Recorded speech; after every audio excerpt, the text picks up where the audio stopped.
When it comes to baseball, New York is the Mecca.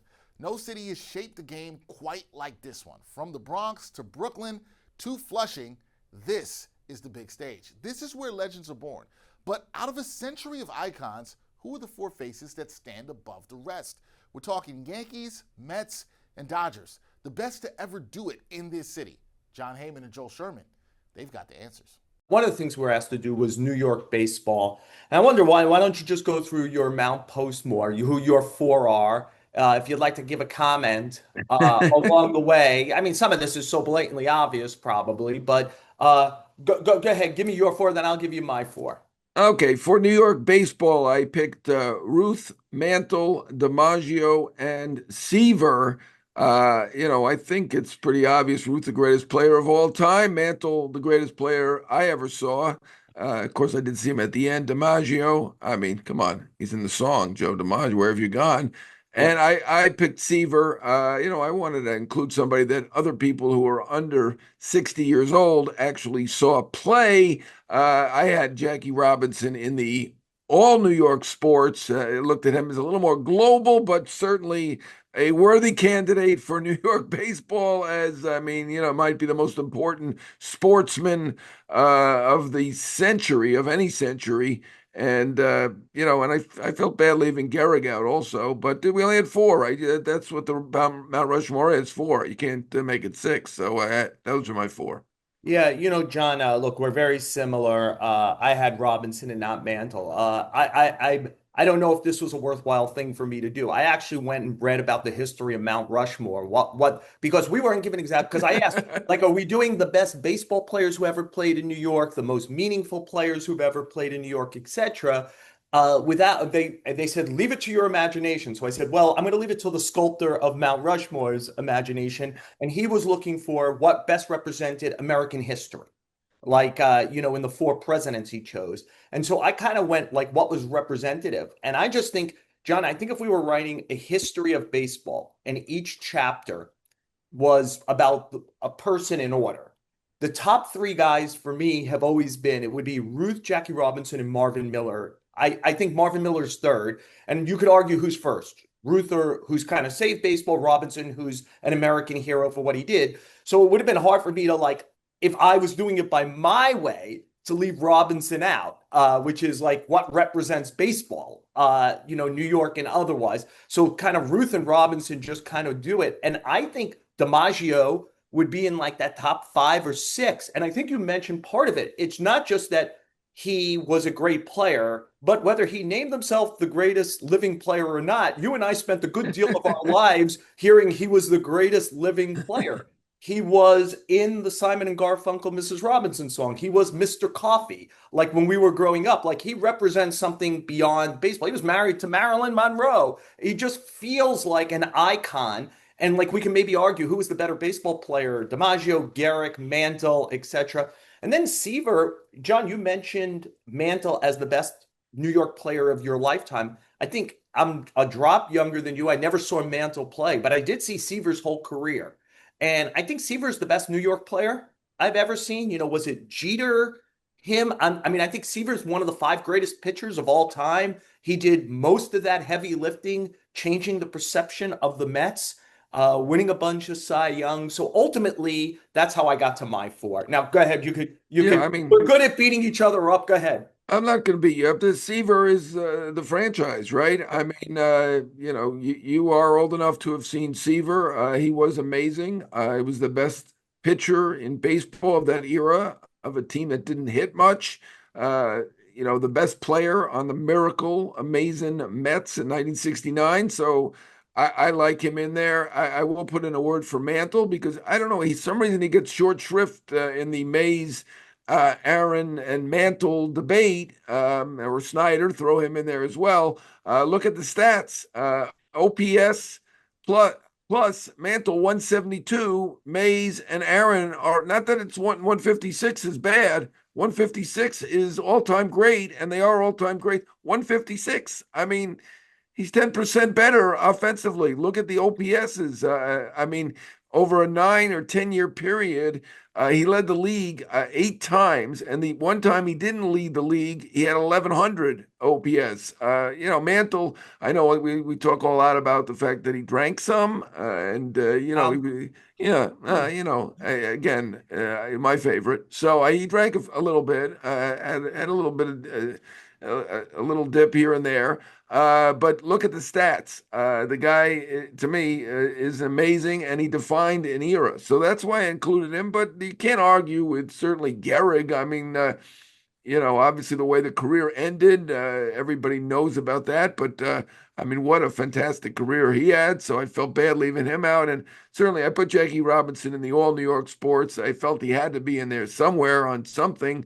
As a baseball player in New York, it was a decade. It wasn't the 18 years of Mantle.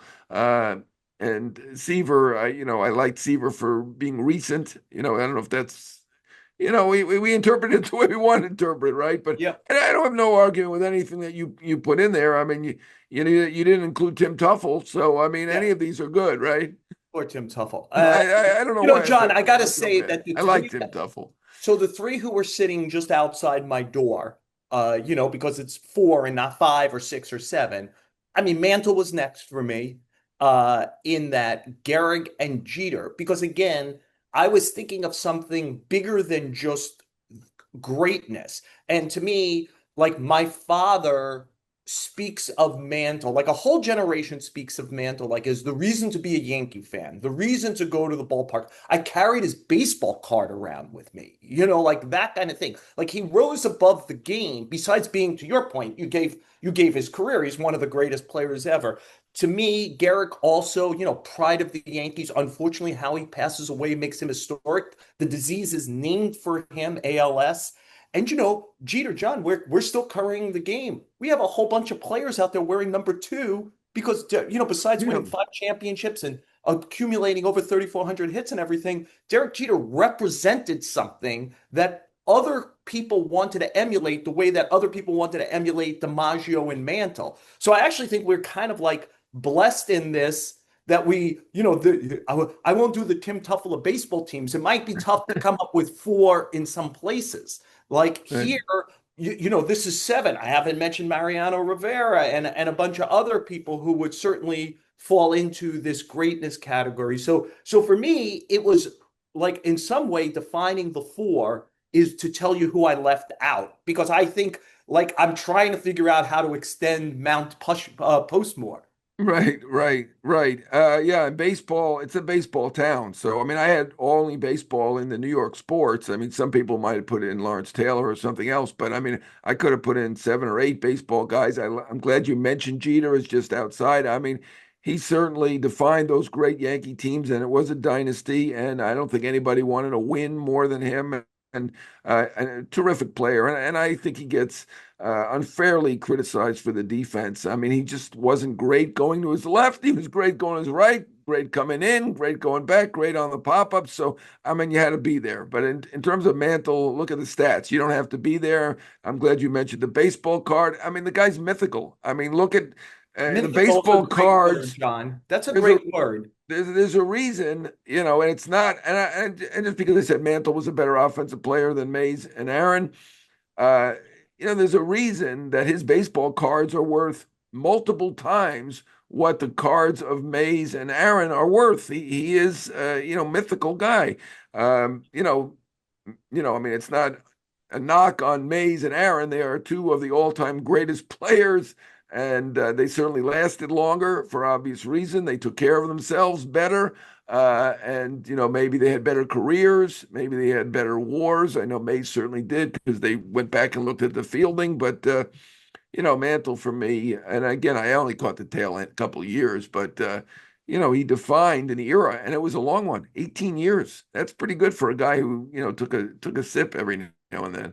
Just a sip. I also think I loved your word, John. I love mythical because I think DiMaggio is mythical also. Like it feels like something that people, it probably helps also that it's kind of like the beginning of television.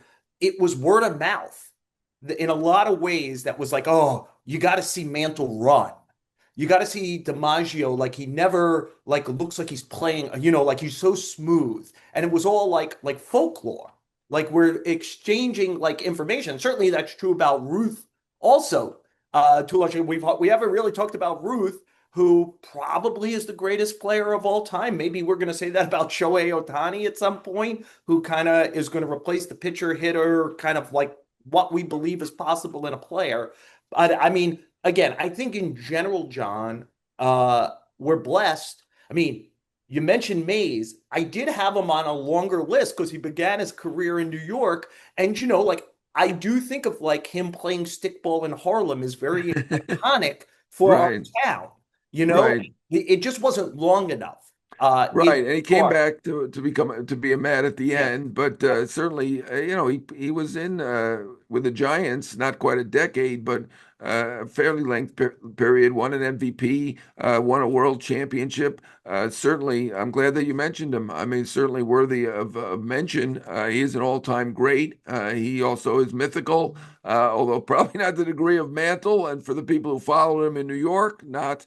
But certainly, I mean, New York, we're blessed. I mean, with I mean, again, baseball, it is baseball is king. And I know some of the football writers and whomever are going to find some excuse to put a football player in there, even a defensive football player.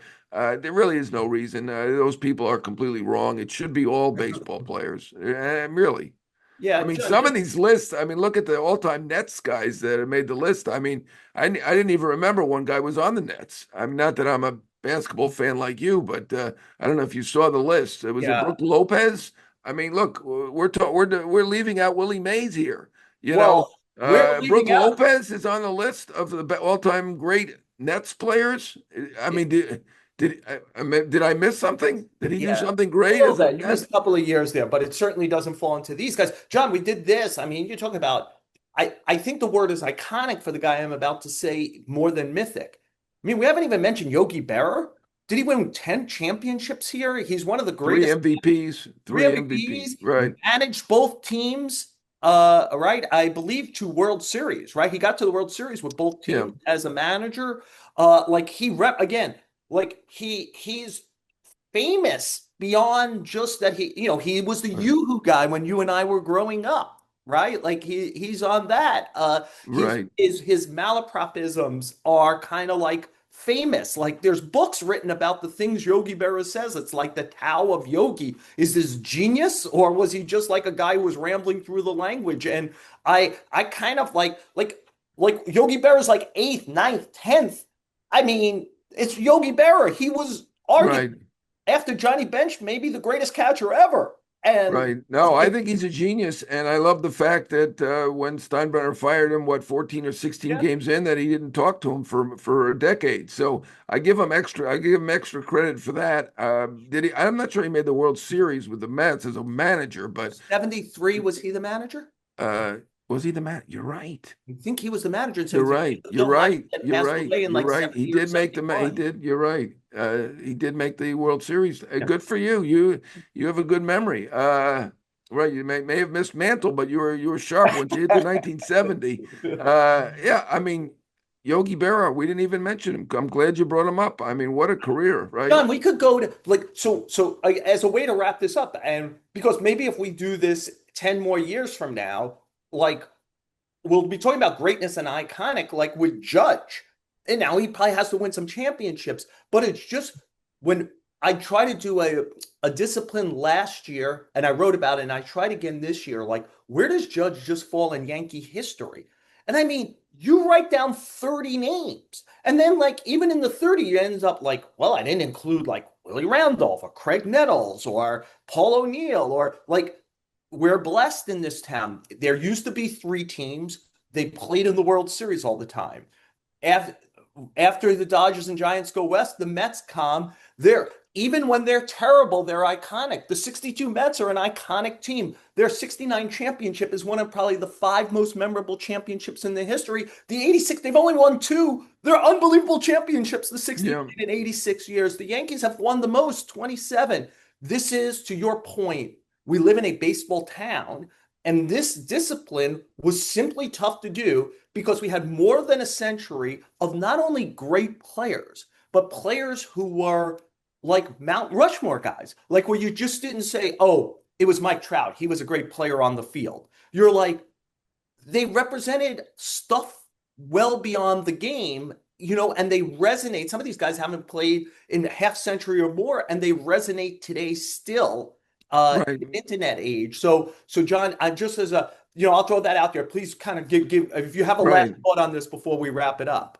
Yeah, I mean, these guys, I think, arguably the most important player of their era. I mean, if you look at Ruth and DiMaggio, I guess somebody could make a case for Ted Williams in that era. Mantle, someone will certainly make cases for Mays or Aaron. And, even Jeter, although, obviously, there's better all-around players, Alex Rodriguez and Barry Bonds, but He was the face of the baseball. non-steroid winning category, case certainly could be made for Jeter. He won a lot more, he played a lot better in the big games, and he was not linked and didn't do steroids. So case could be made. He defined an era as well. And I mean, Seaver to me was the best pitcher of that era. And if you were around for that time too. I mean, Yep. he was amazing. He really was. Yeah, John, I agree. And I mean, I would say that Seaver was one of the faces of the 70s, 60s and 70s. It's an Yeah. iconic championship. Anyway, it was an interesting project to do. I'm glad you and I, who get to talk about so much baseball, got to talk about this. And I hope fans of our show and of the New York Post who haven't gone to it yet, it's a multi-part series. It covers all the sports. It covers all the teams. It covers New York in general. Give it a look, nypost.com. So Ruth, DiMaggio, Jackie, and Seaver. 4 names that defined eras and elevated New York baseball to global greatness. But in a city with countless Hall of Famers, the debate never stops. Should Mantle or Jeter have made it? What about Piazza, Munson, or Rivera? Tell us your Mount Postmore and keep the conversation going. Make sure to subscribe to Post Sports Plus for full access to this series.